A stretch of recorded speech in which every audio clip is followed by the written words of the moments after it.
rajan käsi ollaan koiralla hetkellä Karjalan tarhukoiralla, eikä tuomarilla itse suojeluvasta. No niin, Mä käyn tän kaavakkeen läpi. Tää on sulle pakkareissista. Nämähän menee sinne koiranettiin omakerrasivuille Remun kohdalle sitten tässä. Ja se kiertää palveluskoiraliiton kautta. Mutta tää on niinku tavallaan muisto. Kokonaispistemäärä ei ole tässä se määräävin asia, vaan tässä on määräävin asia aina se, missä ne rastit ovat. Lähdetäänpäs täältä lopusta. Eli laukauksista, niin kuin odotettavissa on, laukausvarma koira. Koira saa kuulla laukaukset, saat se yrittää kohdentaa itseänsä laukauksiin. Se saa olla jopa innostunut laukauksista. Ja tuomarin pitää osata erottaa koirasta pelko ja suuttumus ja sitten tämmöinen hermostuneisuus, muu hermostuneisuus laukaukseen. Tämä nyt selkeästi varma koira. Juoksepäästävyyden suhteen, miten asennoituu vieraaseen ihmiseen, joka tulee jututtamaan, niin sillä ei ole ongelmia. Sillä ei ole mitään ongelmia. Ei se kauhean kiinnostunutkaan ole, mutta ongelmia ei ole, eli siihen pääsee koskemaan, se jopa saattaa välillä heilauttaa häntääsäkin, mikä on sitten ihan niin. Mutta sitten toisaalta kun tämä koira kokonaisuutena on aika varma tyyppi, niin sillä ei ole silloin semmoista halua etsiä tukea muualta. Se on itselleen riittävä omasta mielestään.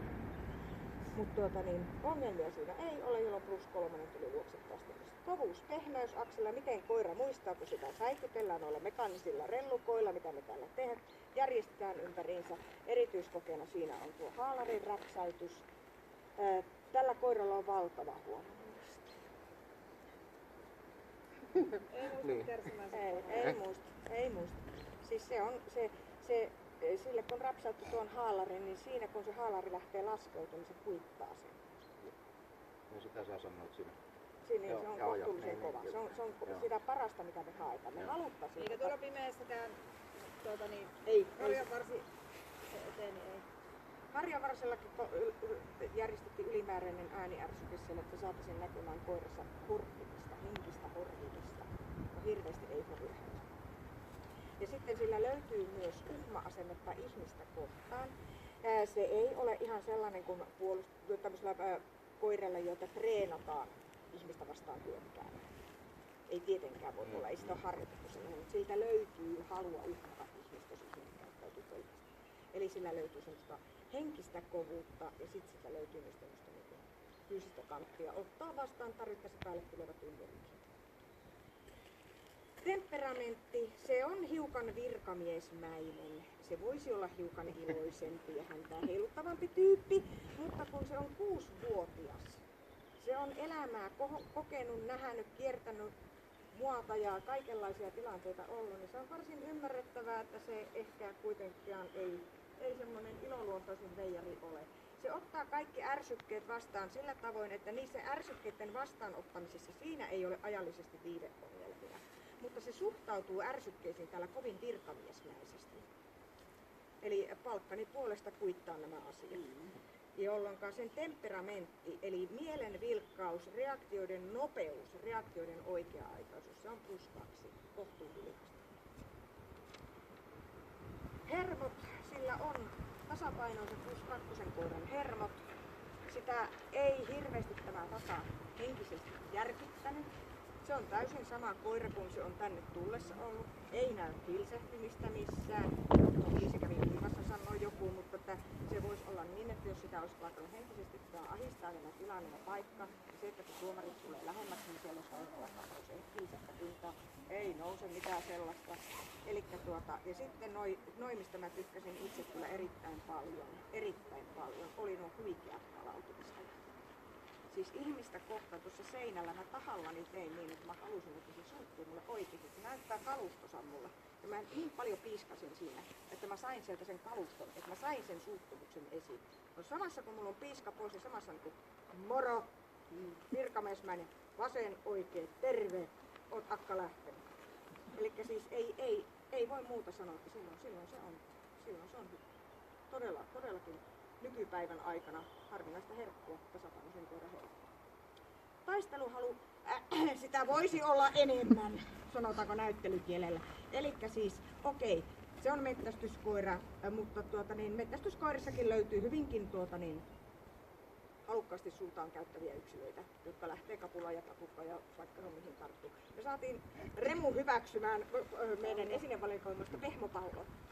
Ja siitä se nyt sen verran suostuu pitää etuhampalla kohteliaasti kiinni, virkamiesmäisesti kiinni, että minä nyt pikkasen pääsin sitä nykimään. Ja tassuleikkiä. Tassuleikkiä se tykkäsi, mutta sitten taas henkistä vääntöä se tarjoaa. Se tarjoaa sitä vääntöä kelkalla, se tarjoaa sitä puolustuksia, se tarjoaa sitä seinällä. Eli kyllä sillä moottoria on, ei se moottori, mutta se vaan niin se voisi olla meidän arvostelun mittapuunnin mukaan vieläkin enemmän. Jolloin näillä näytöillä se on plus 2B kohtuullisen pieni. Puolustushalu, miten se sinua puolustaa? Se puolustaa asiallisesti. Se on asiassa mukana. Vähän joutuu houkuttelemaan, Kyllä. älä kahtele sinne mehtään. Että... Mutta se ei johdu pelosta eikä johdu Ei sitä, sitä se vaan on niin hirveän tasapainoinen veijari, että sitä on vähän vaikea saada järkeä. Se ei ole ihan se, on vaan se, että taitaa arvata, että leikkiä on. Niin on. Täällä on tultu leikkimään. Eli plus 3 kohtuullinen hillitty ja jälleen kerran se huikea palautuminen. Se oli aivan saman tien palamassa. Terävyydessä, eli kun se jätetään yksi seinälle, ihminen uhkaa sitä. Se ottaa kantaa vähän, siis se on totta, että sillä on siihenkin hyvin virkamiesmäinen asennoituminen. Että se ilmoittaa sieltä, että älä tuu.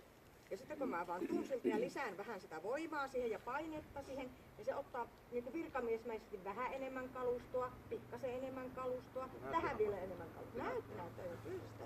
Voisiko pysty katsoa tuota pureikkaa tuosta edestä vähän. Mutta temperamenttisen ja hermorakenteensa mukaisen vasteen se sieltä tarjosi. Ja kun se ottaa kantaa, ei peräänny, ei viime hetkelläkään suostu perääntyä, niin se on plus 3 kohtuullista, parasta mitä meillä on. Mikä tärkeintä ilman jäljelle jäävää hyökkäyshalua. Mä olisin voinut saman tien laittaa, kun mä laitan piskalaisen käteen siihen paljaan käteen, niin ei se olisi tullut. Se on niin huikea se palautuminen. Toimintakyky, itsenäinen rohkeus. Tuskin kellekään tässä tulee yllätyksenä, kun on se rohkea koira. Mutta sitten millä asteella se on rohkea? Siinä me mitataan tuonne, kelkka on näkyvä, sillä yritetään järkyttää vähän koiraa, no sehän sai päälle melkein sille ajaa ja se saman tien kattoo sen. Ja se vedettiin, mä vedin sen tarkoituksella, se näyttää videolla vähän rumalta, kun se vedetään tahallaan koiraa kohti, mutta idea on siinä se, että se liikkuvalla kelkalla pitäisi saada koira säikähtää. Että se ajetaan sitten vaikka päälle, jos ei koira älyä, että nyt pitäisi väistää. No, tää nyt otti sen vastaan vähän niin kuin virkamiesmätä tulee sitten sieltä, kun oot tullaksessa. Piti huolta, että sinua ei häiritte se kelekka, siitä se piti enemmän huolta. Ja sitten se kuittasi se erittäin nopeasti siinä. Pimeässä siellä oli se ylimääräinen ärsyke. Hirveätä kiirettähän sillä ei sinun luokse ollut.